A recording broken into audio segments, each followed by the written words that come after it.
क्या है। थोड़ा सा आप लोग पेपर पेन लेकर बैठिएगा और अपना वीडियो सभी लोग ऑन रखिएगा। देखिए वीडियो ऑन रखते हैं तो एक तो ऑनलाइन से ऑफलाइन की फीलिंग आती है, और आप ये भी समझ में आता है कि आपने सेशन को ज्वाइन किया है तो आप कंसंट्रेट होके सुन रहे हैं। ठीक है ना। तो हम लोग को भी अच्छा लगेगा अगर आप ऑफलाइन होके देखेंगे, मतलब वीडियो ऑफ ऑन करके रखेंगे तो। चलिए, सबसे पहले हम जानते हैं कि डायबिटीज होती क्या है। मैं बहुत सिंपल लेमन लैंग्वेज में वीडियो ऑन कर लेना, वो रिकॉर्डिंग ऑन कर लेना। ठीक है। हो गया। डन। Start sorry. कीजिए। तो सबसे पहले हम समझते हैं कि डायबिटीज होती क्या है। डायबिटीज एक क्रोनिक हेल्थ कंडीशन है, मतलब एक मेटाबॉलिक डिसऑर्डर है जिसमें कि आपका ब्लड का जो ब्लड शुगर है वो ठीक से रेगुलेट नहीं होता है और वो ब्लड में रह जाता है, तो उसी को बोलते हैं डायबिटीज। मतलब कि देखिए यहाँ पे ब्लड शुगर लिखा है, ब्लड शुगर मीन्स ब्लड में जो ग्लूकोज होता है उसकी बात कर रहे हैं हम। ठीक है, नॉर्मली हम लोग जो टेस्टिंग करवाते हैं तो उसमें भी ब्लड शुगर लेगा, पर ये ग्लूकोज का बताया जाता है इसमें। तो ग्लूकोज जो होता है ये हमारा मेन सोर्स ऑफ एनर्जी है, मतलब कि जब हमारे सेल्स के अंदर ग्लूकोज मिलता है तो हमको एनर्जी मिलती है। और ग्लूकोज को सेल तक पहुंचाने का एक काम करता है एक हार्मोन है जिसका नाम है इंसुलिन। तो इंसुलिन एक चाबी का काम करता है, मतलब जैसे कि एक आपका घर है सपोज, तो घर के अंदर जो ताला लगा हुआ है, तो ताले का जब चाबी से खोलेंगे तभी आप अंदर जा सकते हो। तो उसी तरीके से आपके सेल्स हैं, सेल में ताले लगे हैं, मतलब उसमें कुछ रिसेप्टर्स लगे होते हैं, और उसकी चाबी होती है इंसुलिन। ये पेनक्रियाज एक हार्मोन होता है। तो उससे निकलता है, बीटा सेल्स के द्वारा निकलता है। और ये इंसुलिन क्या करता है, ये ग्लूकोज को लेके जाता है, मतलब ग्लूकोज को लेके जाता है सेल तक, और फिर जब सेल में ग्लूकोज मिलता है तो हमको एनर्जी मिलती है। बट कभी कभी बहुत सारे कारणवश ग्लूकोज सेल तक नहीं पहुंच पाता है, और हमारी बॉडी कभी कभी इंसुलिन रेजिस्टेंस हो जाती है। मतलब कि इंसुलिन तो बन रहा है और पर वो सेल तक नहीं पहुंचा पा रहा है, कुछ भी कारण हो सकते हैं। तो इसके वजह से हमको डायबिटीज हो जाती है, मतलब कि ग्लूकोज सेल के अंदर नहीं गया और वो ब्लड में रह गया, तो दैट इज कॉल्ड डायबिटीज। ठीक है। ये सबको क्लियर हो गया होगा, प्लीज बताएं। क्लियर सीसी लिख देंगे तो जिससे मुझे मालूम पड़ जाएगा। अगर कोई क्वेरीज हो तो आप लोग पेपर पेन लेके बैठ जाइएगा और एंड में पूछ लीजिएगा। ठीक है। अब जैसा कि मैंने अभी आपको डायबिटीज के बारे में बताया, देखिए टाइप 2 डायबिटीज को हम रिवर्स कर सकते हैं और हम ज्यादातर उसी के बारे में बात करेंगे, बट शॉर्ट में हम आपको बताएंगे कि टाइप कितनी तरह की डायबिटीज होती है। That is type 1 diabetes, type 2 diabetes and type 3 diabetes. इसके अंदर टाइप 1 डायबिटीज मतलब है कि आपकी बॉडी में इंसुलिन बन ही नहीं रहा है। इंसुलिन बन नहीं रहा है तो ये चाइल्डहुड में भी हो सकता है और एडोलेसेंस को भी हो सकता है, और ये नॉन रिवर्सिबल है, मतलब इसको आप रिवर्स नहीं कर सकते हो। इसलिए आपको लॉन्ग लाइफ लॉन्ग आपको इंसुलिन की थेरेपीज लेनी पड़ेगी। इसको बोलते हैं टाइप 1 डायबिटीज। ठीक है। टाइप 2 डायबिटीज जो उसके बारे में हम बात कर रहे हैं, आज के समय में हमारी इंडिया डायबिटिक कैपिटल हो गई है, क्योंकि हम समझना नहीं चाह रहे हैं कि किस वजह से डायबिटीज हो रही है।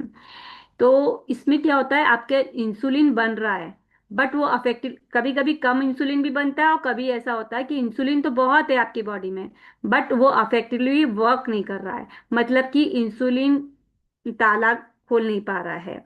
वो कारण कई हो सकते हैं, तो इसी को बोलते हैं इंसुलिन रेजिस्टेंस हो गई है आपकी बॉडी। और इसको समझना बहुत जरूरी है, क्योंकि ज्यादातर मैं ऐसे, मतलब हम डॉक्टर के अगेंस्ट नहीं है किसी भी, बट ये है कि अगर हम इंसुलिन का टेस्ट ही नहीं कराते हैं तो इंसुलिन रेजिस्टेंस अगर हमारी बॉडी है तो उसको हमें उस पे वर्क करना चाहिए और अपनी बॉडी को इंसुलिन सेंसिटिव बनाना है। अगर आप इस पे काम करेंगे तो आप 10 साल बच सकते हैं डायबिटीज ना हो, मतलब इन एडवांस आप बच सकते हो डायबिटीज ना हो, अगर आप जब भी टेस्ट करवाते हैं।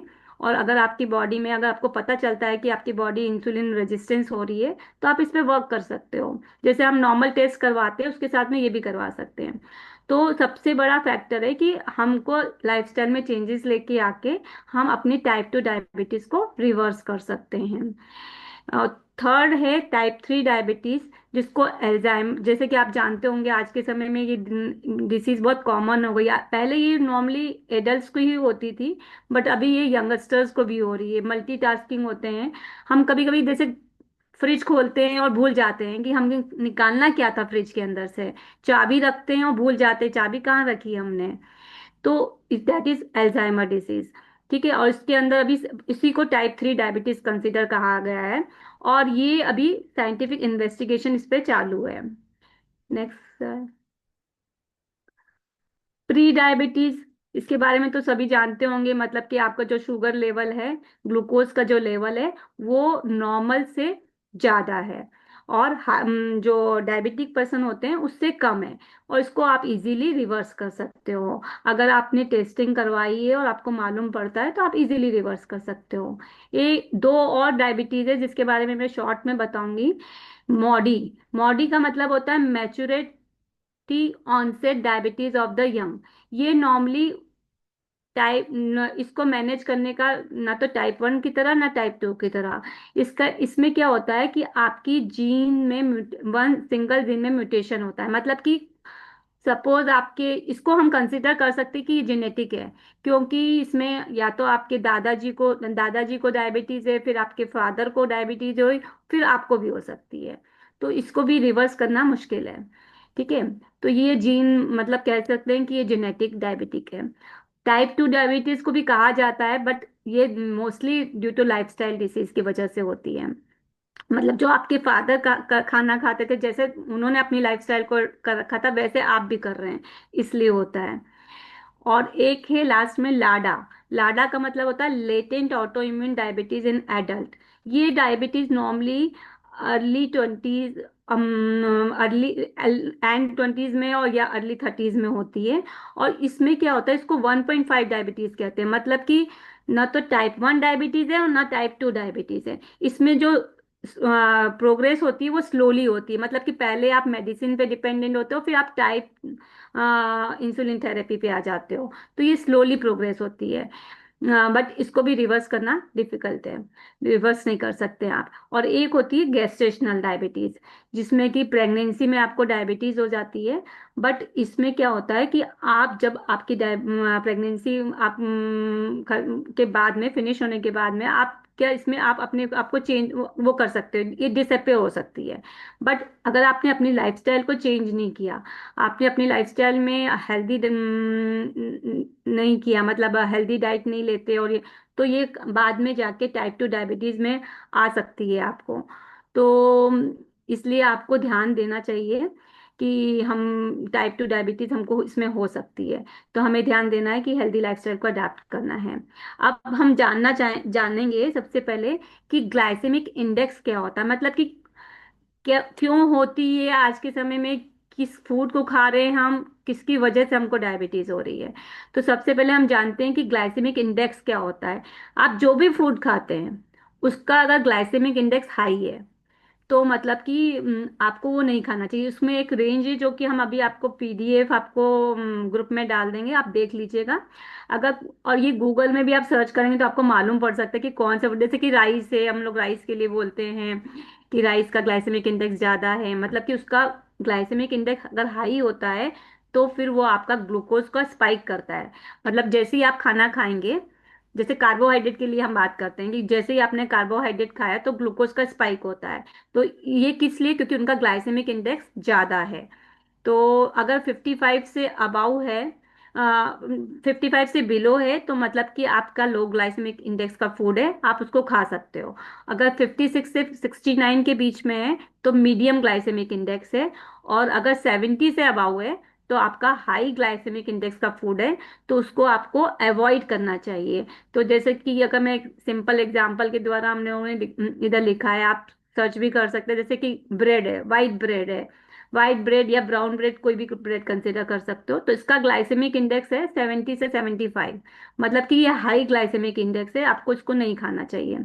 ब्राउन राइस लेते हैं तो इसका ग्लाइसेमिक इंडेक्स 55 to 60 है, मतलब ये मीडियम है, आप ले सकते हैं थोड़ा, अगर क्वांटिटी में लेते हैं तो इट्स ओके। एंड अगर आप कोई लेंटिल्स खाते हैं या कोई वेजिटेबल्स खाते हैं तो उनका ग्लाइसेमिक इंडेक्स बहुत लो होता है, देन यू कैन टेक 25 से 30 के बीच में है इनका glycemic index, you can have. अब दूसरा एक टर्म और लिखा है हम लोगों ने, देखिए ये बहुत डिफिकल्ट नहीं है। अगर अपने पे काम करना चाहते हैं तो ये चीजें आपको मालूम होनी चाहिए। और अगर आप खुद नॉलेज लेके करेंगे तो आप इजीली रिवर्स कर सकते हैं। एक होता है ग्लाइसेमिक लोड। इसका मतलब ये है कि जो भी अभी मैंने आपको बताया, जैसे आपने जैसे रोटी खाते हैं, अब रोटी में फ्लोर है, फ्लोर का ग्लाइसेमिक इंडेक्स ज्यादा नहीं होता, पर जब आप रोटी को सेक लेते हैं तो उसका ग्लाइसेमिक इंडेक्स बढ़ जाता है। तो इसी तरीके अब कितना पोर्शन ले रहे हैं ये समझना बहुत जरूरी है। आपने एक तो हाई ग्लाइसेमिक इंडेक्स का लिया या लो ग्लाइसेमिक इंडेक्स का लिया, पर अगर उसका पोर्शन बहुत ज्यादा है तो भी आपको नुकसान करेगा। तो जैसे कि इसमें रेंज लिख रखी है कि अगर 10 से कम है तो आप उसको ले सकते हैं। अगर 11 से 11 से 19 के बीच में है तो मीडियम है। और अगर 20 से अबाउ ग्लाइसेमिक लोड है तो आपको वो फूड अवॉइड करना चाहिए, उतना पोर्शन नहीं लेना चाहिए। जैसे मैं एक सिंपल एग्जांपल बताऊंगी आपको। Please next slide. एक ऑरेंज है, एक ऑरेंज आपने लिया, तो देखिए इसका ग्लाइसेमिक इंडेक्स बहुत ज्यादा नहीं है, 40-45 है, मतलब 55 से ऊपर नहीं है, आप ले सकते हो। ठीक है। अब वो क्योंकि एक 15 ग्राम का है, तो मतलब अगर आप 45 को 15 से मल्टीप्लाई करते हो और 100 से डिवाइड करते हो तो 6.8 आया, दैट इज बिलो 10, मतलब 10 से कम है ये। तो इसका ग्लाइसेमिक लोड ठीक है, आप इसको खा सकते हैं। पर अगर आपने आज के समय में ऑरेंज जूस, जैसे हम बोलते हैं बहुत हेल्दी है, ऑरेंज जूस पी रहे हैं हम तो बहुत हेल्दी है, बट अगर आपने 4 ऑरेंज का बनाया तो 4 ऑरेंज मतलब 60 ग्राम हो गया वो, सपोज। अब 4 ऑरेंज का जूस बनाया आपने और उसका 45 ग्लाइसेमिक इंडेक्स है, तो अगर आप उसको मल्टीप्लाई करोगे तो उसका ग्लाइसेमिक लोड बढ़ जाता है। तो इसलिए ऐसे फूड को अवॉइड करना चाहिए, जूसेस को अवॉइड करना चाहिए। अगर फ्रूट जूस, फ्रूट ले रहे हो आप तो ठीक है, क्योंकि वो फाइबर के साथ ले रहे हो। बट अगर आपने उसको जूस निकाल दिया तो एक तो फाइबर भी निकल गया उसका, और ऊपर से आपने क्वांटिटी भी ज्यादा कर दी, तो आपका ग्लाइसेमिक लोड बढ़ जाता है। तो कोई भी डायबिटिक पर्सन हो तो उनको कभी भी जूस नहीं पीना चाहिए, फ्रूट जूसेस। अब कुछ टेस्ट के बारे में मैं बताऊंगी जो कि नॉर्मली हम लोग करवाते हैं, और कुछ ऐसे टेस्ट है जो नहीं कराए जाते हैं। तो अगर आप अपने पे काम करेंगे तो आप वो टेस्ट कराएंगे। तो जैसे कि नॉर्मली जब डॉक्टर के पास आप जाते हो तो फास्टिंग ग्लूकोज का टेस्ट होता है, और एक पीपी टेस्ट होता है, पोस्ट प्लून्डर टेस्ट होता है, वो इसमें मेंशन नहीं है। और एक हम HbA1c करवाते हैं। तो फास्टिंग ग्लूकोज तो सभी को नॉर्मली पता है, आज के समय में घर घर में सब लोग कर रहे हैं, क्योंकि हर घर में एक पर्सन तो डायबिटीज होता ही होता है, उसको हमने बहुत कॉमन ले लिया है। ठीक है ना। तो इसकी रेंज तो 70 to 99 होती है, ये सभी को पता है। प्री डायबिटिक है तो 100 to 125 होती है, और डायबिटिक अगर हो गए तो 125 से ऊपर होती है। ठीक है। और पीपी जो पोस्ट प्लूरल टेस्ट होता है उसमें 140 से बिलो होती है तो वो नॉर्मल कहलाती है, 140 से 199 होती है तो हम उसको प्री डायबिटिक कहते हैं, और अगर 200 से अबव होती है तो डायबिटीज होती है। अब तीसरा टेस्ट कौन सा है? HbA1c। ये 3 मंथ का एवरेज टेस्ट होता है। ठीक है। इसके अंदर मतलब कि हीमोग्लोबिन से जो ग्लूकोज बाइंड होता है, जिसको बोलते हैं ग्लाइकेटेड हीमोग्लोबिन, मतलब कि आपके ब्लड में हीमोग्लोबिन होता है जो कि ट्रांसपोर्ट करता है, न्यूट्रिएंट्स को ट्रांसपोर्ट करता है। ठीक है। तो कितना इसके साथ में ग्लूकोज बाइंड होएगा? तो अगर नॉर्मली आपको पता होगा 5 लीटर ब्लड होता है, और ये 3 मंथ में हमारा RBC चेंज होते रहते हैं। ठीक है। तो इसीलिए इसको 3 मंथ का एवरेज बोलते हैं। तो इसमें अगर 5.7 से बिलो है तो आप नॉर्मल कहलाते हैं, अगर 5.7 से 6.4 है तो आप प्री डायबिटिक कहलाते हैं, और 6.5 से अगर हाई है तो आप डायबिटीज पे जाते हैं। तो अभी आपको समझ जाना है कि अगर आप 5.7 से नॉर्मल है, मतलब बिलो है, तो आप नॉर्मल हो।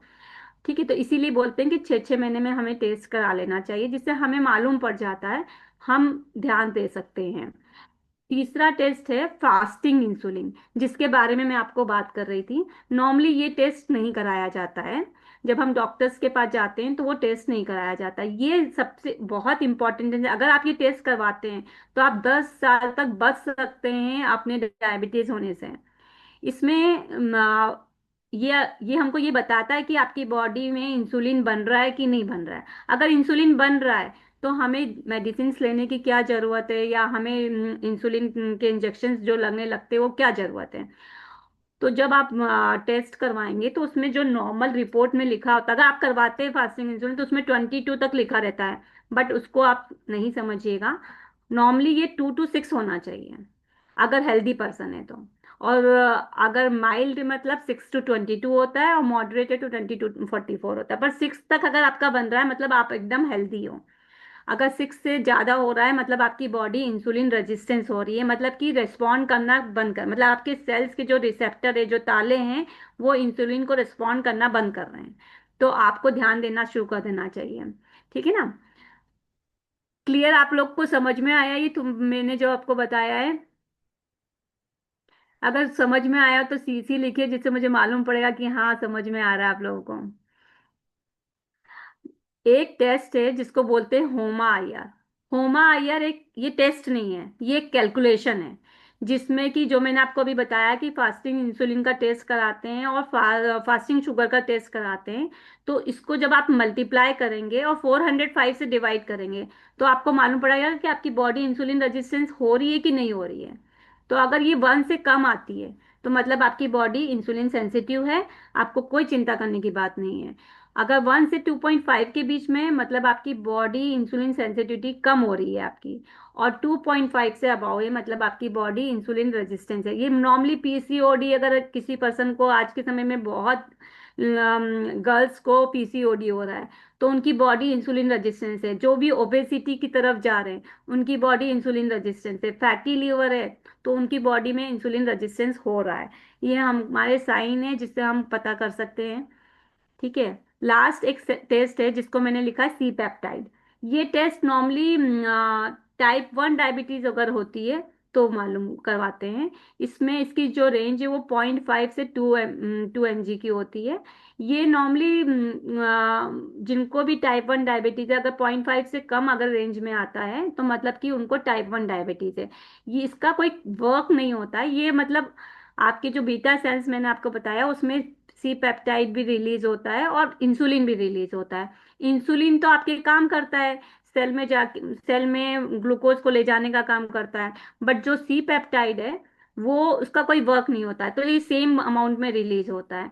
तो इसलिए कभी कभी कंफ्यूजन ये होता है कि आपने कभी कभी इंसुलिन आपका बन रहा है, आपको मालूम पड़ रहा है, पर कभी कभी आप मेडिसिन खा रहे हो तो उसकी वजह से भी हो सकता है कि इंसुलिन बन रहा है और आपको पता नहीं चलता है। तो आप सी पेप्टाइड करा लोगे तो आपको कंफर्म हो जाएगा कि आपको कौन सी डायबिटीज है।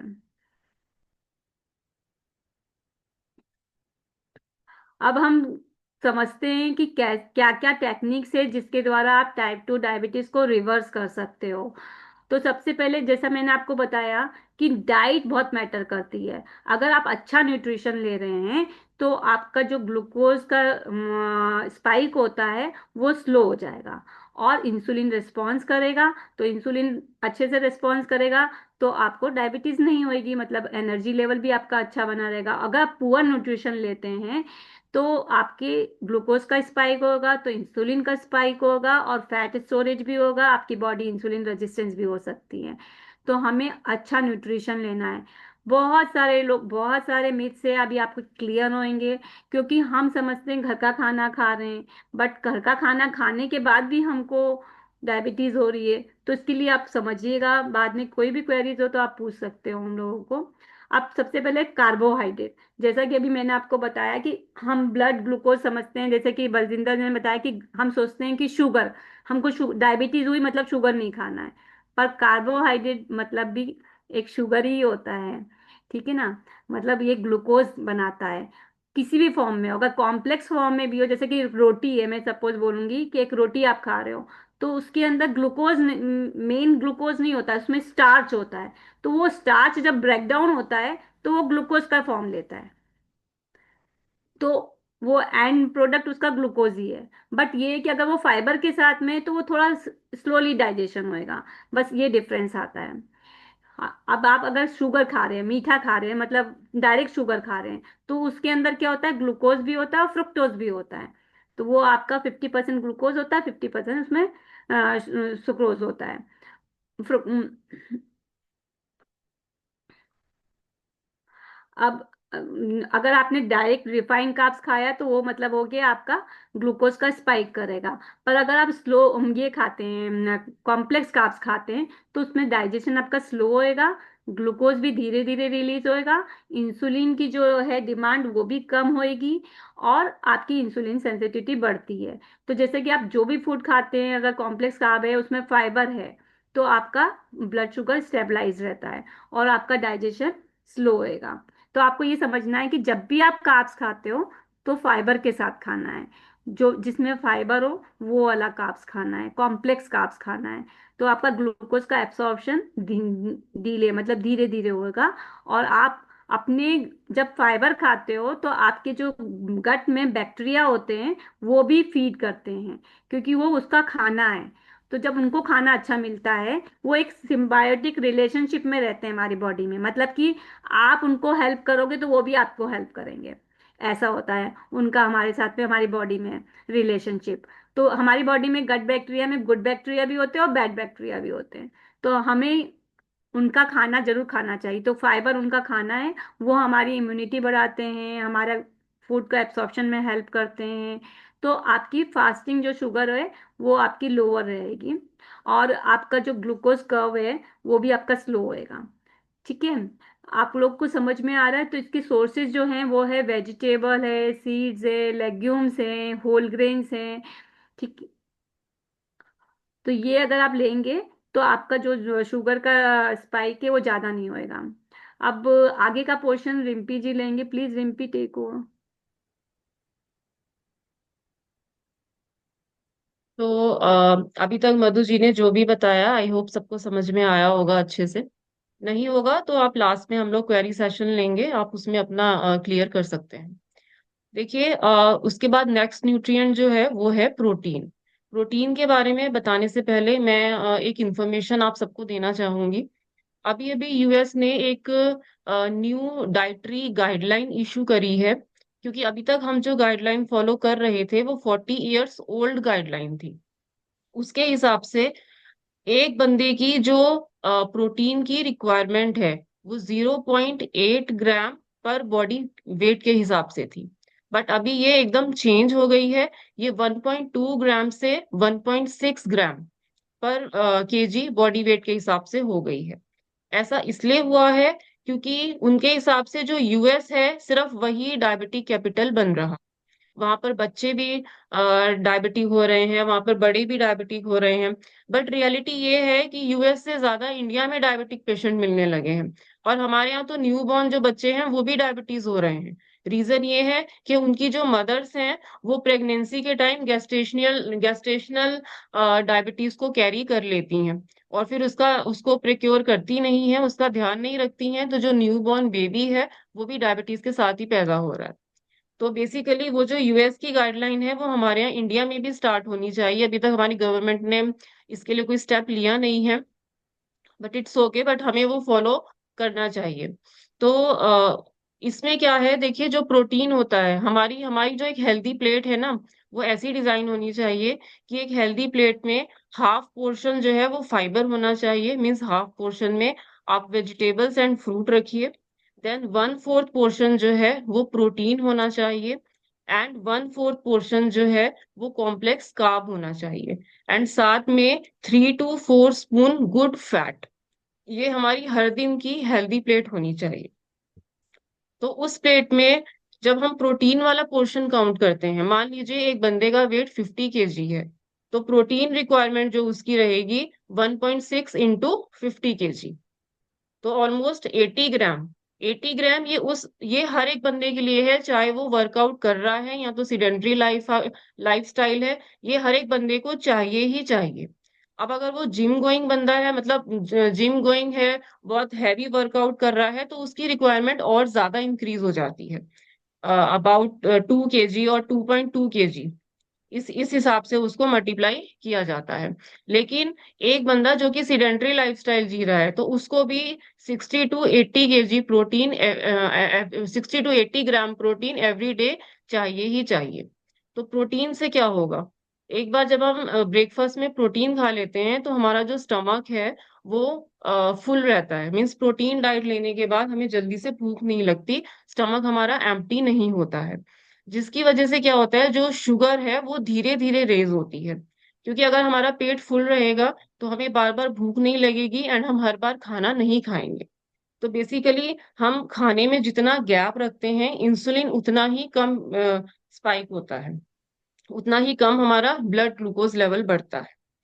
तो इसलिए प्रोटीन हमें ब्रेकफास्ट में ऐड करना चाहिए, जिससे 4 से 5 घंटे जो है हमें वापस क्रेविंग्स ना हो। तो प्रोटीन क्या करता है, प्रोटीन हमारे स्टमक को फुल रखता है, हमारी क्रेविंग्स को रिड्यूस करता है, जिसकी वजह से इंसुलिन स्पाइक कम होता है and sugar blood sugar level भी कम स्पाइक होता है।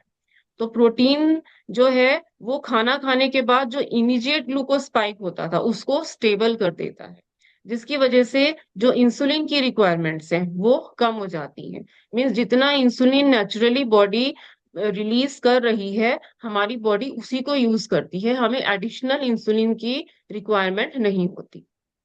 तो इस तरीके से अगर हम प्रोटीन अपनी डाइट में ऐड करते हैं तो ये बहुत सिंपल तरीका है ग्लूकोज और इंसुलिन लेवल को बैलेंस करने का।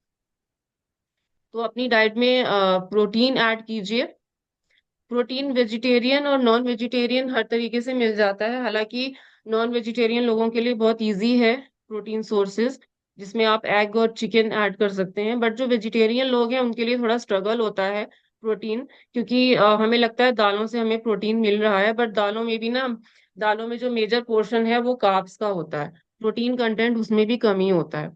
तो सबसे अच्छी जो वेजिटेरियन लोगों के लिए सोर्स है प्रोटीन की वो है पनीर। जो होममेड पनीर होता है, कॉटन चीज जिसको बोलते हैं, कॉटेज कॉटेज चीज जिसको बोलते हैं, ये सबसे अच्छी सोर्स है। उसके अलावा कर्ड हो गया हमारा, chia seed, butter milk, pulses and legumes. हालांकि पल्सेस एंड लेग्यूम्स में कार्ब ज्यादा है, प्रोटीन कम है, बट वेजिटेरियन लोग उसको भी लेते हैं। तो इस तरीके से प्रोटीन आपको लेना है। अगर आप देखिए यहाँ पर एक छोटा सा एग्जाम्पल है। अगर आप एक रोटी खा रहे हैं, साथ में आपने सब्जी ले ली आलू और गाजर की, अब आपको आलू से मिल गए कार्ब्स एंड गाजर से मिल गया आपको फाइबर, एंड जो रोटी खाई उसमें भी आपके कार्ब्स थे।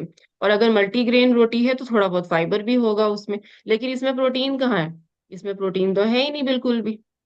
तो ये आपके इंसुलिन लेवल को एकदम से रेज कर देगा, क्योंकि इसमें प्रोटीन है ही नहीं। और अगर आपने वही रोटी के साथ आपने एग ऐड कर लिया या तो पनीर ऐड कर लिया, तो प्रोटीन लेवल हमारा आ गया, तो हमारा इंसुलिन जो है वो कम स्पाइक होगा। तो प्रोटीन अपनी डाइट में डायबिटिक लोगों को तो एटलीस्ट जरूर रखना चाहिए, इवन सबको रखना चाहिए, और डायबिटिक लोग खास ध्यान रखें इस चीज का। नेक्स्ट है हेल्दी फैट। जैसा कि अभी मैंने बोला, एक हेल्दी प्लेट में 3 to 4 स्पून हेल्दी फैट का होना बहुत जरूरी है। तो हेल्दी फैट से क्या होगा, गुड फैट और बैड फैट दो चीजें होती हैं। लोगों में मिथ है कि फैट जो है वो बुरा है। एक्चुअल में ऐसा नहीं है, फैट हमारी बॉडी के लिए बहुत ज्यादा जरूरी है। इवन हमारी बॉडी हमारा जो पैनक्रियाज है वो हम बाइल सॉल्ट बनाता है, जो कि किडनी के थ्रू रिलीज होता है। तो अगर उस बाइल सॉल्ट का काम जो है बेसिकली यही है कि जो भी हमारी बॉडी में फैट है उसको वो डाइजेस्ट कर सके। अगर अब बाइल सॉल्ट तो अपने लेवल से हर दिन बनता ही है, लेकिन अगर हमारी बॉडी में गुड फैट नहीं गया है, मीन्स घी या ऑयल हमने नहीं खाया है, तो क्या होगा, वो बाइल सॉल्ट कुछ काम नहीं कर पाएगा। वो बनेगा तो हर दिन, लेकिन उसका यूज नहीं होगा, तो वो एक जगह पे डिपॉजिट होता रहेगा। और डिपॉजिट होता है तो फिर हमें स्टोन होता है, किडनी स्टोन या तो गॉल ब्लैडर स्टोन। तो इसलिए गुड फैट का रोल यहाँ पर भी आता है कि स्टोन ना हो, उसके लिए 3 से 4 चम्मच आपको गुड फैट अपनी डाइट में ऐड करना होता है। गुड फैट से क्या होता है, हमारा ग्लूकोज एब्जॉर्प्शन जो है वो स्लो हो जाता है। हमारी बॉडी में जो इन्फ्लामेशन होती है, रेडनेस, स्वेलिंग, इचिंग, तो फैट जो है उसको कम करता है। उसके अलावा हमारी सेल मेम्ब्रेन का जो फंक्शन है वो इम्प्रूव होता है। सेल मेम्ब्रेन का काम क्या होता है, सेल को प्रोटेक्ट करना किसी भी बाहरी अटैक के थ्रू। जो भी वायरस, बैक्टीरिया या फंगस जो भी अटैक होते हैं, तो सेल मेम्ब्रेन उसको प्रोटेक्ट करती है। तो अगर गुड फैट है तो सेल मेम्ब्रेन की जो मोबिलिटी है वो अच्छे से बनी रहती है। इस तरीके से बाहरी अटैक से भी हमारी सेल्स बच जाती हैं। फैट का काम क्या है, ये इंसुलिन को सेल से अच्छे से बाइंड कर देता है। और जब सेल इंसुलिन से अच्छे से बाइंड हो जाती है तो जितना भी ग्लूकोज खाने के साथ आया है वो सेल के अंदर चला जाता है। तो बाहर कुछ ग्लूकोज बचता ही नहीं है। तो अगर फैट नहीं है तो इंसुलिन तो सेल जो है वो अच्छे से ग्लूकोज को अंदर नहीं ले पाएंगी। अब ये ग्लूकोज क्या होगा, ये ब्लड में इधर उधर जाएगा, इधर उधर जाकर मिक्स होगा, जिसकी वजह से ब्लड ग्लूकोज लेवल आपका रेज हो जाएगा और वो कंडीशन आ जाती है प्री डायबिटिक। इसलिए हमारी डाइट में गुड फैट होना एवरीडे की डाइट में बहुत जरूरी है। ये आप ले सकते हैं नट्स, हर एक तरीके के नट्स में गुड फैट होता है।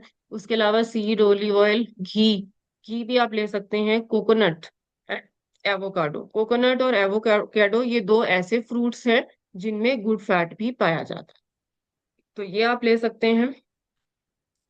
ट्रांस फैट और रिफाइंड ऑयल, इनको इग्नोर करना है, इनको आप अवॉइड कीजिए, क्योंकि ये जो है बेसिकली यही जो है वो बैड फैट में आते हैं, refined oil and trans fat.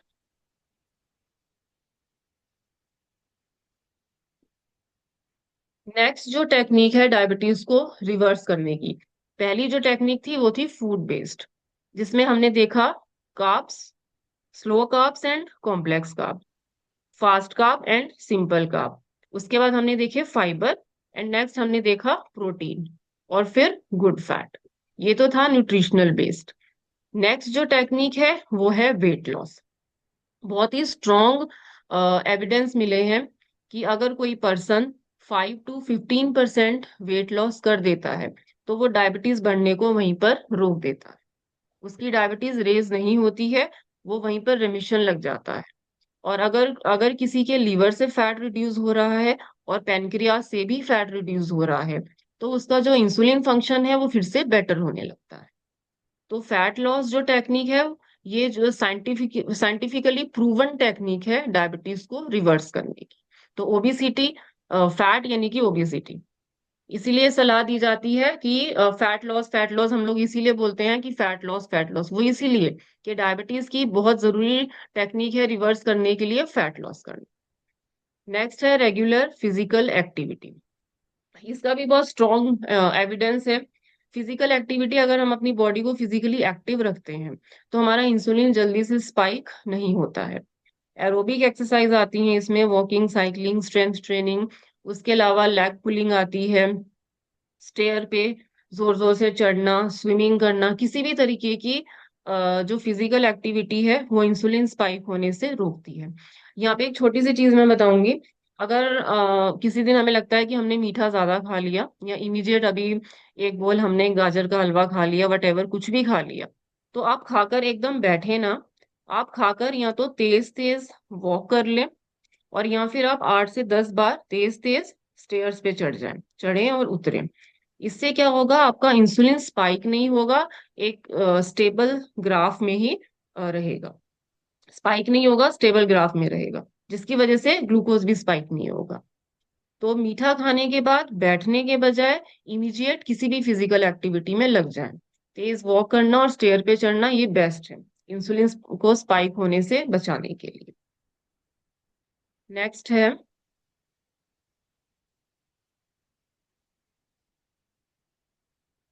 Sleep optimisation. देखिए 7 से 9 घंटे की स्लीप बहुत जरूरी है, ये सबके लिए ही जरूरी है, क्योंकि अगर हमारी स्लीप प्रॉपर नहीं होगी तो कोर्टिसोल हार्मोन जो है वो सिक्रीट होता है।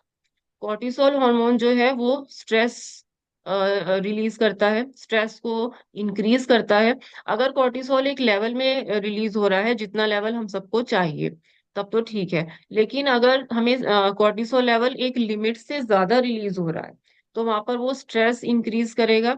स्ट्रेस में नॉर्मली क्या होता है, जब हमें स्ट्रेस होने लगती है ना तो हम लोग मीठा ढूंढने लगते हैं, ये ह्यूमन नेचर है। जब स्ट्रेस होती है तो हम मीठा मीठा खाने की हमें इंटरनली डिजायर होती है। तो वो क्रेविंग्स आपको ना हो, मीठा खाने की अननेसेसरी डिजायर्स ना हो, उसके लिए जरूरी है कि आपका कॉर्टिसोल हार्मोन एक लेवल में रिलीज हो। उसके लिए जरूरी है कि आप अपनी स्लीप साइकिल को बेटर रखें। उसके लिए आप कुछ भी कर सकते हैं। बहुत सारे लोग मेडिटेशन करते हैं, योगा करते हैं, या तो कुछ लोगों को म्यूजिक सुन के नींद आती है, कुछ को बुक्स पढ़ के आती है। जो भी आप कर सकते हैं टेक्निक अच्छी नींद लाने के लिए आप कीजिए। 7 से 9 घंटे की नींद डायबिटिक पेशेंट इवन सबके लिए बहुत जरूरी है। 7 से 9 घंटे की नींद।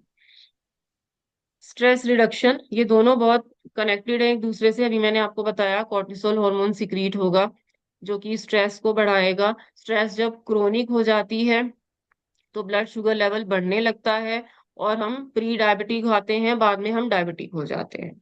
तो नींद और स्ट्रेस का बहुत ही अच्छा कनेक्शन है जिसको हमें मेंटेन करना चाहिए। उसके लिए मेडिटेशन कीजिए, ब्रीदिंग एक्सरसाइज, योगा, बहुत सारे तरीके हैं अपनी स्ट्रेस को कम करने के और नींद को अच्छा लाने के लिए।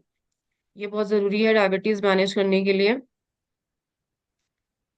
मील कॉम्पोजिशन, मैंने अभी अभी बताया था एक हेल्दी प्लेट कैसी होती है, जिसका हाफ पोर्शन जो है वो फाइबर होता है, 1/4 पोर्शन प्रोटीन, 1/4 पोर्शन उसमें कार्ब रहते हैं जो कि कॉम्प्लेक्स कार्ब होते हैं, एंड 3 to 4 स्पून जो रहेगा वो गुड फैट रहेगा। ऐसा इसलिए क्योंकि अगर हम कार्बोहाइड्रेट्स, कार्ब्स हम अगर अकेला खाते हैं, मीन्स अभी एक एग्जांपल दिया था मैंने, रोटी और आलू गाजर की सब्जी। तो अगर कार्ब्स अलोन खा रहे हैं तो इंसुलिन हमारा ज्यादा स्पाइक होगा। कार्ब्स के साथ अगर हमने प्रोटीन ऐड कर लिया है और फाइबर ऐड कर लिया है तो वो इंसुलिन स्पाइक होने का जो ग्राफ है वो स्टेबल हो जाएगा। तो हमेशा याद रखें जब खाना खाने बैठे साथ में उसके सैलेड जरूर लें। और कुछ प्रोटीन वाली चीज आप ले सकते हैं, दही लीजिए, साथ में थोड़ा प्रोटीन ऐड कीजिए, सॉरी पनीर ऐड कीजिए साथ में, नहीं तो बटर मिल्क लीजिए। और शुरुआत करें तो सैलेड से करें। उससे क्या होता है, जब हम खाना खाते हैं और सबसे पहले हम सैलेड से शुरुआत करते हैं, पहले सैलेड खाइए, फिर प्रोटीन वाली चीज खाइए, मीन्स आपने अगर दाल है तो दाल खाइए, सब्जी है तो सब्जी खाइए, रोटी के साथ बाद में खाइए। उससे क्या होगा, ये भी एक टेक्निक है, ये डॉक्टर्स इस टेक्निक को बताते हैं कि अगर हमने फाइबर से स्टार्टिंग करी है तो इंसुलिन जल्दी से रेज नहीं होता है, इंसुलिन का लेवल ग्राफ जो है वो स्टेबल होता है। तो सबसे पहले थोड़ा सा सैलेड खाइए, 3-4 जो भी आपके पास है, कैरेट, खीरा, वटेवर, तो थोड़ा सैलेड खाइए, देन उसके बाद 2-3 चम्मच दाल खाइए, सब्जी खाइए, उसके बाद आप रोटी के साथ खाना शुरू करें। ये सबको करनी चाहिए, ऐसी टेक्निक जरूरी नहीं है जिसको डायबिटीज है वही करे, ये चीजें सबको करनी चाहिए। टाइम बहुत अफेक्ट करता है इंसुलिन रिस्पॉन्स को। सुबह के टाइम क्या होता है, हमारी जो सेल्स हैं वो इंसुलिन के लिए बहुत अच्छा रिस्पॉन्स करती हैं। हमारी जो भी सेल्स हैं वो फटाफट इंसुलिन को रिस्पॉन्ड करती हैं, उनके लिए एकदम रिएक्टिव हो जाती हैं। लेट नाइट ईटिंग क्या करती है, ब्लड ग्लूकोज लेवल को बढ़ा देती है, स्पेशली अगर हम लेट नाइट में कुछ मीठा खा लेते हैं। देखिए खाना कोई भी खाएं उसको डाइजेस्ट होने में टाइम लगता है। कार्ब्स को डाइजेस्ट होने में सबसे ज्यादा टाइम लगता है, 6 से 7 घंटे लगते हैं। फाइबर थोड़ा जल्दी डाइजेशन की, फाइबर डाइजेशन की प्रोसेस में हेल्प करता है, हमारे स्टूल को बल्क देता है। लेकिन कार्ब जो है वो 7 से 8 घंटे लेते हैं डाइजेस्ट होने की प्रोसेस में। तो हमें ये लगता है कि हमने, मान लीजिए मैंने 10 बजे खाना खाया और 10:30 बजे मैं सो गई, तो मुझे ये लगा कि मैं 10:30 बजे सो गई और सुबह 8:30 या 9 बजे मैं उठी हूँ, तो मेरी नींद साइकिल जो है वो अच्छी हो गई। बट मैंने ये नहीं सोचा कि मैंने अभी अभी खाना खाया है, मैं तो सो गई, बट उस खाने को डाइजेस्ट करने के लिए मेरे लिवर को, मेरे पेनक्रियास को, मेरे स्टमक को, सबको काम करना पड़ रहा है। और वो 6 से 7 घंटे काम में लगे हुए हैं। तो उनकी तो नींद, उनका तो रेस्ट हुआ ही नहीं पूरा। नींद तो मेरी पूरी हुई लेकिन उनका तो रेस्ट हुआ ही नहीं है। और सुबह उठ के क्या हुआ, सुबह उठ के मैंने फिर खाना शुरू कर दिया। तो उनको रेस्ट कब मिला, पहले उन्होंने रात के खाने को पचाया 6 से 7 घंटे, देन उसके बाद फिर वो सुबह के खाने को पचाने में लग गए, तो उनको तो रेस्ट मिला ही नहीं। तो जब हमारे बॉडी पार्ट को रेस्ट ही नहीं मिलेगा तो अच्छे से काम कैसे करेंगे। तो इसीलिए ये बहुत सारे ये रीजंस होते हैं इंसुलिन जल्दी जल्दी स्पाइक होने के, ब्लड शुगर लेवल बढ़ने के। तो एक और टेक्निक है, आप लंच में डेजर्ट खा लीजिए, अगर आपको मीठा खाने की इच्छा है आप लंच में खाइए बजाय डिनर के। रीजन वही है कि कार्ब्स को पचने में टाइम लगता है, कोई भी मीठा आप खाते हैं तो बेसिकली कार्ब्स होते हैं, ग्लूकोज, फ्रक्टोज, गैलेक्टोज, ये सारे मीठा है और ये सारे मीठा जो है वो कार्ब्स में आते हैं, तो इन्हें पचने में 6 से 7 घंटे लगते हैं। तो डेजर्ट आप खाइए लंच में। सुबह सुबह आप प्रोटीन खाइए ताकि आपकी सेल अच्छे से काम करे, डेजर्ट आप सुबह मत खाइए, प्रोटीन वाली डाइट लीजिए, हेल्दी डाइट लीजिए, ताकि आपको इंसुलिन स्पाइक ना हो, सेल अच्छे से काम करें। मीठा खाइए आप लंच में, एंड डिनर आप अच्छा हेल्दी खाइए, उसमें आप मीठा ऐड मत कीजिए डिनर। तो इस तरीके से टाइम जो है वो रिस्पॉन्ड करता है सेल की सेंसिटिविटी पर। नेक्स्ट है अल्ट्रा प्रोसेस फूड। सबको पता है ये अल्ट्रा प्रोसेस फूड खराब है, लेकिन तब भी हम लोग खाते ही जाते हैं। जो भी हमारे पैकेज फूड आते हैं, चिप्स चिप्स कुकीज आती हैं, नमकीन बिस्किट, ये सब अल्ट्रा प्रोसेस हैं। इनमें बहुत ज्यादा क्वांटिटी में शुगर भी है और सॉल्ट भी है, और ये सारे बेसिकली पाम ऑयल में बने हुए होते हैं। तो ये हमारी ब्लड शुगर को जल्दी से स्पाइक करते हैं, बॉडी में इन्फ्लामेशन कॉज करते हैं, जिसकी वजह से एलर्जी कॉज हो जाती है बॉडी में। साथ ही हमारी गट बैक्टीरिया को डैमेज कर देते हैं। गट बैक्टीरिया गुड और बैड बैक्टीरिया होते हैं। तो अगर हमारी गट में बैड बैक्टीरिया बढ़ जाते हैं, तो हमारी गट डैमेज होने लगती है, डाइजेशन की प्रोसेस इंटरप्ट होती है। और एक चीज होती है, अगर हमारी गट में बैड बैक्टीरिया बढ़ गए हैं, तो क्या होता है, हमारे शरीर में एक वेगस नर्व होती है, जो गट और ब्रेन के बीच में कनेक्शन बनाए रखती है। तो हमारे उस नर्व के थ्रू हमारे ब्रेन को पता चलता रहता है कि बॉडी के कौन से पार्ट में कौन सी प्रोसेस हो रही है। लेकिन वो तब चलता है जब हमारी गट में अच्छा लेवल होता है गुड बैक्टीरिया। तो प्रोसेस फूड ज्यादा खाने से, जंक फूड फास्ट फूड खाने से वो कम हो जाते हैं और बैड बैक्टीरिया बढ़ जाते हैं। वेगस नर्व का कनेक्शन ब्रेन के साथ टूट जाता है, और ब्रेन को समझ नहीं आता बॉडी के अंदर क्या चल रहा है। तो ब्रेन फॉगिंग होने लगती है, लोग चीजें रख के भूलने लगते हैं, और बेसिकली अल्जाइमर की तरफ हम लोग एंटर करने लगते हैं। तो इसलिए ध्यान रखें, अल्ट्रा प्रोसेस फूड का जितना कम आप यूज करें उतना अच्छा है। इसके बाद है फास्टिंग। फास्टिंग एक बहुत ही ज्यादा पावरफुल टेक्निक है इसको कम करने की, डायबिटीज को रिवर्स करने की। देखिए, फास्टिंग जो है वो दो तरीके की बेसिकली मानी जाती है। एक तो है टाइम रेस्ट्रिक्टेड फास्टिंग। इसमें क्या होता है, 10 से 12 घंटे का हमने 10 से 12 घंटे ईटिंग विंडो विंडो रख ली, और उसके बाद हमने खाना छोड़ दिया।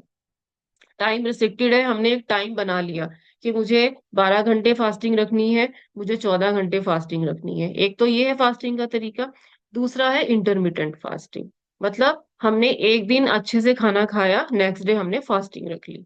या तो मैंने सुबह अच्छे से भरपेट ब्रेकफास्ट कर लिया, अब मैंने ब्रेकफास्ट के बाद डिनर का टाइम होने तक मैंने कुछ नहीं खाया, तो 6 से 7 घंटे की फास्टिंग वो हो गई। इस तरीके की जो फास्टिंग होती है वो इंटरमिटेंट फास्टिंग होती है। और जब हम एक टाइम रिस्ट्रिक्शन के साथ फास्टिंग करते हैं, कि 14 hour fasting, 12 hour fasting, 16 hour fasting, वो कहलाती है टाइम रिस्ट्रिक्टेड फास्टिंग। दो तरीके की फास्टिंग नॉर्मली करी जाती है, और डायबिटिक पेशेंट के लिए फास्टिंग करना बहुत जरूरी है। लेकिन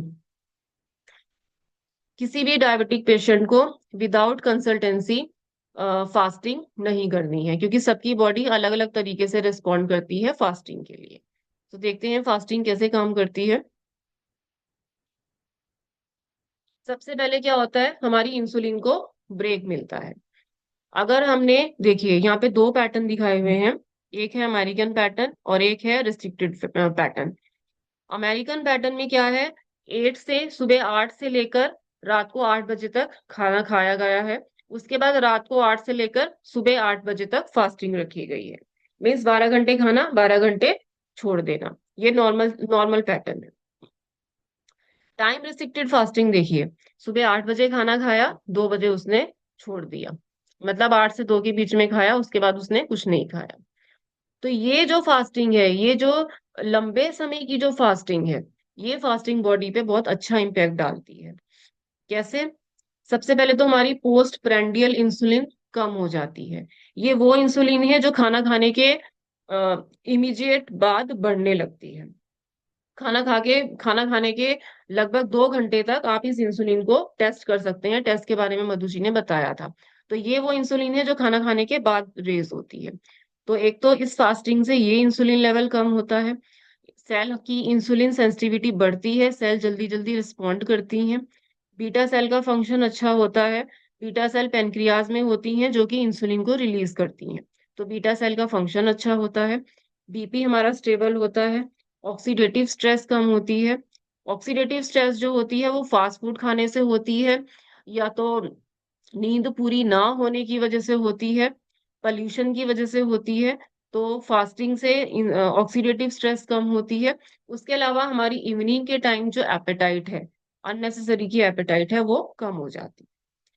इसलिए फास्टिंग जो है वो डायबिटीज में इंपॉर्टेंट मानी गई है। उसके बाद फास्टिंग क्या करती है, ब्लड शुगर लेवल को स्टेबलाइज करती है। मान लीजिए हमने बहुत घंटे कुछ नहीं खाया, जिस घंटे हमने फास्टिंग रखी है उस घंटे हमारा ब्लड शुगर लेवल कम होगा, हमारा इंसुलिन भी कम रिलीज होगा, और हमारे इंसुलिन को रेस्टिंग टाइम मिल जाएगा। रेस्टिंग टाइम का मतलब ये कि अभी हमने 6 घंटे कुछ नहीं खाया है तो 6 घंटे इंसुलिन रिलीज नहीं हो। उस समय हमारी सेल जो है वो इंसुलिन के लिए अच्छे से रिस्पॉन्स करती हैं, और हमारी सेल की इंसुलिन सेंसिटिविटी बढ़ जाती है। तो फास्टिंग से सेल की इंसुलिन सेंसिटिविटी जो है वो प्रॉपर काम करती रहती है, क्योंकि उसको ब्रेक मिल जाता है। थर्ड है मेटाबॉलिक चेंजेस। कुछ घंटे की फास्टिंग रखने से क्या होता है, कुछ घंटे हमने खाना खाया नहीं है, तो हमारा ब्लड ग्लूकोज लेवल डिक्रीज होगा, जिसकी वजह से इंसुलिन लेवल जो है वो गिर जाएगा, जिसकी वजह से मेटाबॉलिक चेंजेस होंगे। वो कैसे होंगे, अगर हमने मान लीजिए हमने खाना नहीं खाया, हमारी बॉडी को एनर्जी चाहिए, तो वो क्या करेगी, सबसे पहले हमारी जो मसल्स में जो फैट स्टोरेज है वो वहां से एनर्जी लेगी, हमारे लीवर में जो फैट स्टोरेज है वो वहां से एनर्जी लेगी, और हमारी फैट सेल में जो फैट स्टोरेज है वो वहां से एनर्जी लेगी। ये खत्म हो गया, देन एडिशनल फैट बॉडी में और भी बहुत सी जगहों पर स्टोर रहता है, उसकी कीटोन की उससे कीटोन बॉडीज बनती हैं, और बॉडी उससे एनर्जी लेगी। फिर क्या होगा, सेल में ऑटोफेजी, ऑटोफेजी मीन सेल अपने आप रिपेयर करने लगती है। तो इन मेटाबॉलिक चेंजेस के थ्रू ओबिसिटी कम होती है, क्योंकि बॉडी में जहां जहां पर फैट जमा है, फास्टिंग के दौरान बॉडी उस फैट से एनर्जी लेती है। इस तरीके से इंसुलिन सेंसिटिविटी जो है वो इम्प्रूव होती है। तो बेसिकली फास्टिंग करने का मोटिव यही है कि हमारी इंसुलिन सेंसिटिविटी इंक्रीज हो, सेल की ब्लड ग्लूकोज लेवल जो है वो एक लेवल में बना रहे, और इंसुलिन स्पाइक रेशो जो है वो भी स्टेबल हो जाए। इसलिए डायबिटीज में फास्टिंग जो है बहुत इंपॉर्टेंट मानी जाती है। अब है, हम डायबिटीज में क्या क्या खा सकते हैं, क्या क्या पी सकते हैं फास्टिंग के दौरान। चाहे ये फास्टिंग डायबिटीज की हो या नॉर्मल पर्सन ने भी अगर फास्टिंग रखी है, तो वो भी फास्टिंग के दौरान क्या क्या कंज्यूम कर सकता है। ब्लैक टी, ब्लैक कॉफी, जिसमें कि मिल्क और चीनी बिल्कुल नहीं रहेगी, jeera water, cumin water, coriander water, lemon salt water जिससे हमें एनर्जी मिलती है, mint water, chia seed water, aloe vera juice, cucumber juice, then turmeric water, cinnamon water, apple cider vinegar, coconut water, green tea and ginger tea. लेकिन किसी भी तरीके की T में मिल्क और शुगर नहीं रहेगी। तो फास्टिंग के दौरान बेसिकली उन चीजों को अवॉइड किया जाता है जो कि कैलोरी कैलोरी गेन करती। तो इस तरीके से ये फास्टिंग रखी जाती है। लेकिन डायबिटिक पर्सन के लिए इसमें लिमिट्स हैं। फास्टिंग वेरी करती है पर्सन टू पर्सन। फास्टिंग से डायबिटीज क्योर नहीं होती है, लेकिन साइंस ये प्रूव कर चुकी है कि डायबिटीज जो है वो स्टेबल हो जाती है। डायबिटीज आगे इंक्रीज ना हो, ब्लड शुगर लेवल स्टेबल हो जाए, उसके लिए फास्टिंग इंपॉर्टेंट होती है। उसके अलावा सेल की जो है सेंसिटिविटी बढ़ती है इंसुलिन के लिए। लेकिन डायबिटिक बंदे को फास्टिंग जो है वो हमेशा कंसल्टेंट के अंडर ही करनी चाहिए, कंसल्टेंसी के साथ ही करनी चाहिए। क्योंकि कभी कभी जो डायबिटिक बंदा है अपने आप फास्टिंग शुरू कर देता है, तो रिजल्टिंग उसका या तो ब्लड शुगर ड्रॉप हो जाता है या तो एकदम से रेज हो जाता है। तो जो भी डायबिटिक बंदा है वो किसी कंसल्टेंट की हेल्प के साथ ही फास्टिंग करे, अपने आप रील्स देखकर फास्टिंग शुरू ना करे कभी। ओवरऑल फास्टिंग से क्या होता है, हमारी फूड क्वालिटी, अच्छा ओवरऑल डायबिटीज जो है वो किस चीज से इंप्रूव होती है? एक तो हमारी फूड की क्वालिटी और क्वांटिटी, हमारी स्लीप, फिजिकल एक्टिविटी, इन चीजों पर हमारी ओवरऑल हेल्थ जो है ये डिपेंड करती है। मतलब अगर हमारी फूड की क्वालिटी और क्वांटिटी ठीक है, हम अच्छे से स्लीप कर रहे हैं, हम फिजिकली एक्टिव हैं, और हमारी ओवरऑल हेल्थ मतलब सेल्स अच्छे से रिस्पॉन्ड कर रही हैं, मेटाबॉलिक सिस्टम हमारा ठीक है, तो डायबिटीज जो है वो अच्छे से रिवर्स हो सकती है। डायबिटीज इन्हीं चीजों पर बेसिकली डिपेंड करती है, यानी कि लाइफस्टाइल पर। आई होप आपको सब समझ में आया होगा। ये हमारे कांटेक्ट नंबर हैं, आप कुछ भी आपकी क्वेरी हो, व्हाट्सएप और कांटेक्ट नंबर आप इनसे हम मतलब इन पर हमसे कांटेक्ट कर सकते हैं, इंस्टाग्राम की आईडीज हैं यहाँ पर। जो भी आपकी क्वेरीज हैं आप लोग प्लीज हैंड रेज कीजिए या तो चैट बॉक्स में लिखिए। आप सबको समझ में आया जो कुछ भी हुआ यहाँ पर सेशन खत्म होता है, अब क्वेरी सेशन स्टार्ट होता है। Please everyone, please write in chat box. Hand raise भी कर सकते हैं, अगर कुछ भी क्वेरीज हो तो हैंड रेज भी कर सकते हैं। मैं पीपीटी बंद कर देती हूँ ताकि आप क्वेरीज पूछ सकें।